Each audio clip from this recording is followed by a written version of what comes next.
My husband wrote about losing his true love, forgetting that the man he was forced to marry was me, his childhood best friend. He wrote about the love of his life in a national magazine. And the worst part? I was lying in our bed, wearing the ring he never wanted to give me, reading it with shaking hands.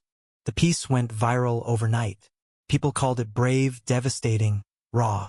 They didn't know the man he spoke of in nostalgic reverence, the one he claimed was his true north, his forever, was actually me. They didn't know I was the same boy who held his hand during thunderstorms, who patched his scraped knees, who kissed him behind the barn when no one was watching. They didn't know because now neither did he. We grew up in a small southern town where boys didn't marry boys. Not unless someone was trying to hide something. But his family was old money, political, poised for scandal. So when word got out about the summer he and I had experimented, they locked it down, fast, arranged a marriage to me, safe, silent, already in love. Only I never stopped loving him. He stopped remembering us. Or maybe he remembered, just not the way I did. The wedding was quiet, quick. I was 19 and wearing my mother's brooch, heart stammering with foolish hope. He was 22, jaw locked tight, eyes cold. I told myself he was just scared. He told himself I was a sacrifice.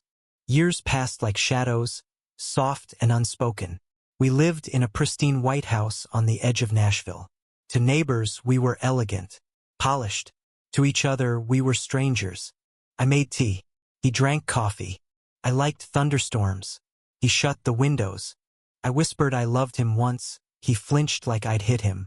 And then the article came out, titled, "The Love I Lost, the One I'll Never Forget." His byline in glossy black. He talked about a boy sweet, mischievous, wild-hearted. About how they spent summers tangled in wildflowers, autumns wrapped in sweatshirts and secrets. He talked about his scent, that mythical omega warmth he couldn't forget. He called him Elijah. That's me. No one else ever called me that but him. And yet he wrote about me like I had died. The night the article dropped, he came home late. The door creaked open like it was afraid of my silence. He didn't know I had read it. Didn't know I'd cried in the kitchen, poured bourbon over ice, and replayed the memories he sold to strangers. "I wrote something," he said casually, setting his keys on the counter. "I know," I said. He paused, then looked at me, really looked. "You read it." Everyone did. He ran a hand through his hair. That familiar gesture. The one I used to mimic when we were 10, when he'd swear he hated math. "It's not about you."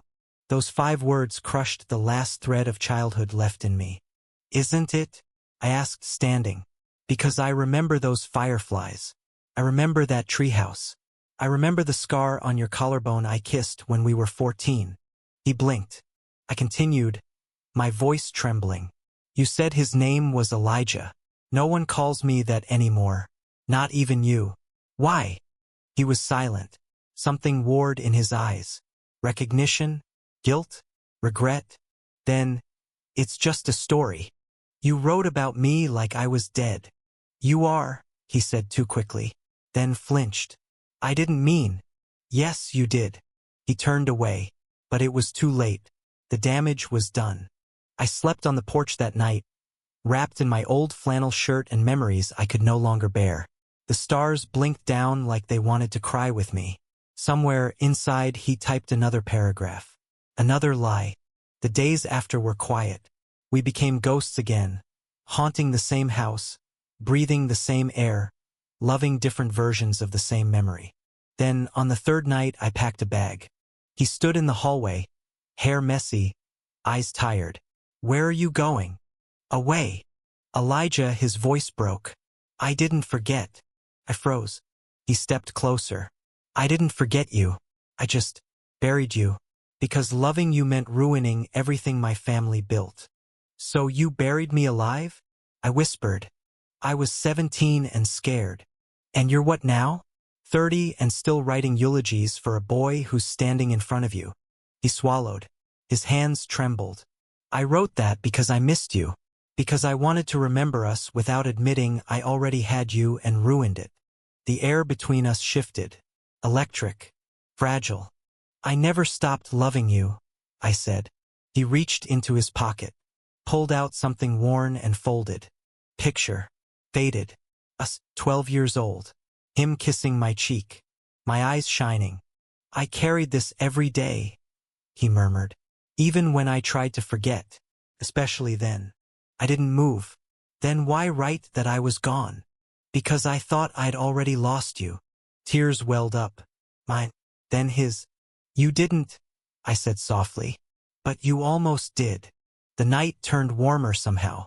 He took my bag, set it down. Then, for the first time in years, he touched my cheek. Gently, reverently, like I was both a memory and a miracle. We didn't speak much after that. Just stood there, forehead to forehead, breath to breath. Weeks passed. He didn't write another article. Instead, he wrote a letter, handwritten, to me. Dear Elijah, this time I won't forget. I won't bury. I won't lie. I'll love you loud, and I'll love you long. If you'll let me. Yours not just by marriage, but by heart. Noah. I didn't respond in words. I kissed him. In the kitchen where I'd once cried. The world didn't change overnight, but we did. He started saying, I love you, like he meant it. I started calling him Noah instead of Mr. Holloway. We planted a garden in the back. He learned to drink tea. I tried his coffee. And at night, we sat on the porch, holding hands like we used to, watching fireflies dance in forgiveness. Sometimes healing doesn't look like fireworks. Sometimes it's quiet like two boys growing into men, learning to love each other again, one word at a time. And this time, no one had to forget. Not even him. Thank you for listening. If you find it interesting, please like and subscribe to follow the next stories.